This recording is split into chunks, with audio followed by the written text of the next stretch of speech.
Hello and welcome to another episode of Informat Globe. साल 2024 की शुरुआत से ही टेस्ला के शेयर्स और सेल्स का ग्राफ एकदम से गिरना शुरू हो जाता है। पर जिस कंपनी की सेल्स शुरुआत से ही आज तक कभी नीचे नहीं गई और जो कंपनी शुरुआत से ही मार्केट में अच्छा परफॉर्म कर रही है, तो आखिर उसके साथ ऐसा क्या हुआ कि अचानक उसकी सेल इतनी डाउन चली गई। तो चलिए जानते हैं कि टेस्ला जैसी ट्रिलियन डॉलर कंपनी को ऐसा डाउनफॉल क्यों फेस करना पड़ रहा है।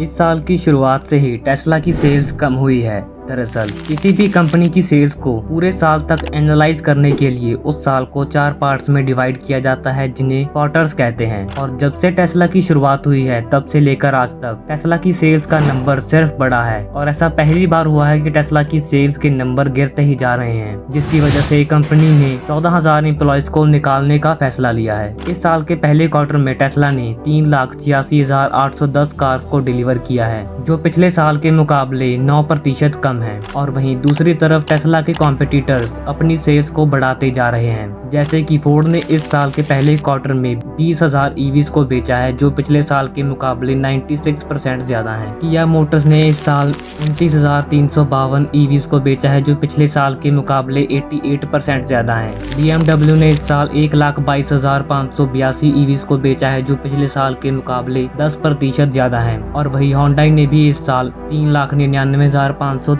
ईवीज को बेचा है, जो पिछले साल के मुकाबले 1% ज्यादा है। इन कंपनीज की सेल टेस्ला के मुकाबले तो कम है, लेकिन इन कंपनीज की पिछले साल की सेल के मुकाबले इनके नंबर्स बढ़ रहे हैं और वही टेस्ला के नंबर्स गिरते ही जा रहे हैं। लेकिन ऐसा कैसे हो सकता है कि जिस काम में टेस्ला की स्पेशलिटी है, उसी चीज की सेल्स दूसरी कंपनीज में ग्रो हो रही है और टेस्ला में कम होती जा रही है। तो आखिर ऐसी कौन सी चीज है जिसकी वजह से टेस्ला की डिमांड कम हो रही है? इसमें से एक रीजन है मॉडल। टेस्ला ने अब तक सिर्फ Tesla model X, model S, model Y, model 3 और टेस्ला साइबर ट्रक जैसे कार मॉडल्स को लॉन्च किया है, जिनमें से model S, model X, model Y और मॉडल 3 बाहर से देखने में बिल्कुल एक जैसे दिखाई देते हैं, मतलब कि प्राइस में डिफरेंस है, लेकिन बाहर से देखने में ये कार्स बिल्कुल एक जैसी ही दिखाई देती हैं, जिससे कि कस्टमर सेटिस्फेक्शन नहीं मिल पाती। और इन कार्स का डिजाइन भी बहुत पुराना है, जैसे कि टेस्ला का मॉडल एस, जिसका डिजाइन ऑलमोस्ट 10 साल पुराना है और सारे कार मॉडल्स जब से बने हैं तब से बिल्कुल वैसे ही हैं, जिनमें जरा सा भी चेंज नहीं किया गया। और टेस्ला के कॉम्पिटिटर्स ने इसे अच्छे डिजाइन की ईवीज को अफोर्डेबल प्राइस में लॉन्च करके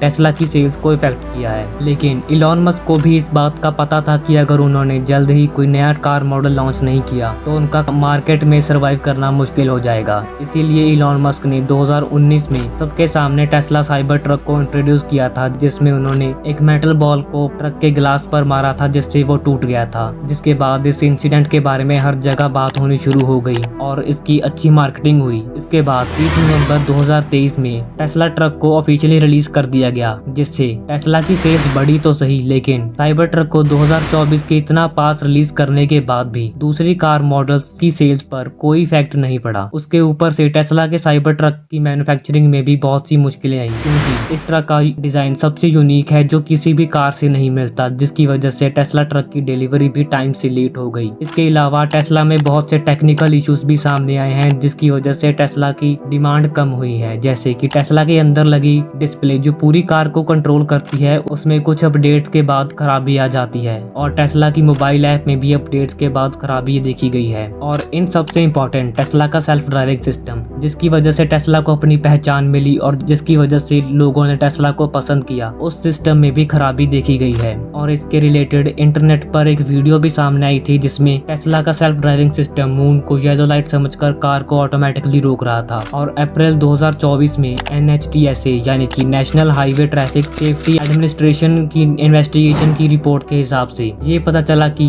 टेस्ला के सेल्फ ड्राइविंग सिस्टम की वजह से अब 956 एक्सीडेंट हो चुके हैं। इन सब चीजों के फायदा उठाकर टेस्ला के कॉम्पिटिटर मर्सिडीज ने भी अपनी कार्स में सेल्फ ड्राइविंग सिस्टम को इंट्रोड्यूस कर दिया है, जिससे कि टेस्ला का कंपटीशन और भी स्ट्रॉन्ग हो चुका है। इलेक्ट्रिक कार्स की सेल के कम होने के पीछे और भी रीजन है, जैसे कि ये कार्स बहुत ही महंगी हैं। एक नॉर्मल कार इस प्राइस रेंज में बहुत ही अच्छी क्वालिटी और परफॉर्मेंस देती है, जिसमें इलेक्ट्रिक कार्स फेल हो जाती हैं। और इलेक्ट्रिक कार्स की एक और प्रॉब्लम है डिस्टेंस। अगर आप लॉन्ग ट्रैवल डिस्टेंस करना चाहते हैं तो आप इलेक्ट्रिक कार से नहीं कर सकते, क्योंकि इलेक्ट्रिक कार्स के लिए चार्जिंग इंफ्रास्ट्रक्चर का होना बहुत जरूरी है और इलेक्ट्रिक कार्स की बैटरीज में ओवरहीटिंग की भी प्रॉब्लम होती है, लेकिन इसके केसेस बहुत ही कम हैं कि टेस्ला की कार कभी ओवरहीटिंग की वजह से खराब हुई हो। और टेस्ला अपनी कार्स में थोड़े थोड़े टाइम बाद सॉफ्टवेयर अपडेट भी करता रहता है, जिसकी वजह से भी टेस्ला में बहुत सी प्रॉब्लम देखी गई हैं। NHTSA की रिपोर्ट के हिसाब से 1 लाख के करीब स्क्रीन फेलियर्स रिपोर्ट आई है, जिसकी वजह से कार का पूरा कंट्रोल सिस्टम खराब हो जाता है। इन रिपोर्ट्स के बाद टेस्ला ने 1,35,000 कार्स को रिकॉल किया और उनके डिस्प्ले सिस्टम को ठीक किया। और इसके अलावा टेस्ला और ईवी मार्केट की सबसे बड़ी प्रॉब्लम है हाइब्रिड कार्स, जो इलेक्ट्रिसिटी और फॉसिल फ्यूल दोनों पर चल सकती हैं, क्योंकि कस्टमर सब फुली इलेक्ट्रिक कार्स और फुली कंबस्शन कार को लेने की जगह पर हाइब्रिड कार्स को ज्यादा प्रेफर करते हैं, जो उनके लिए बीच का रास्ता बनाती हैं। ये भी एक रीजन है कि टेस्ला की सेल कम हुई है, क्योंकि उनकी सारी कार्स पूरी तरह से इलेक्ट्रिक हैं, जिनकी मेंटेनेंस बहुत ही ज्यादा है। इसके बावजूद टेस्ला का सबसे बड़ा जो कंपटीशन है वो है चाइनीज कंपनी BYD, जिन्होंने हाइब्रिड कार्स को अफोर्डेबल प्राइस पर बेचना शुरू कर दिया है और अब वो धीरे धीरे इलेक्ट्रिक कार्स की फील्ड में भी आ रहे हैं, जिसके बारे में हम आने वाली वीडियो में बात करेंगे। वैसे टेस्ला ने फ्यूचर में सर्वाइव करने के लिए AI रोबोटिक्स में भी इन्वेस्ट करना शुरू कर दिया है, जिसे आप स्क्रीन पर क्लिक कर देख सकते हैं। आई होप ये वीडियो आपके लिए काम की रही होगी। Thanks for watching.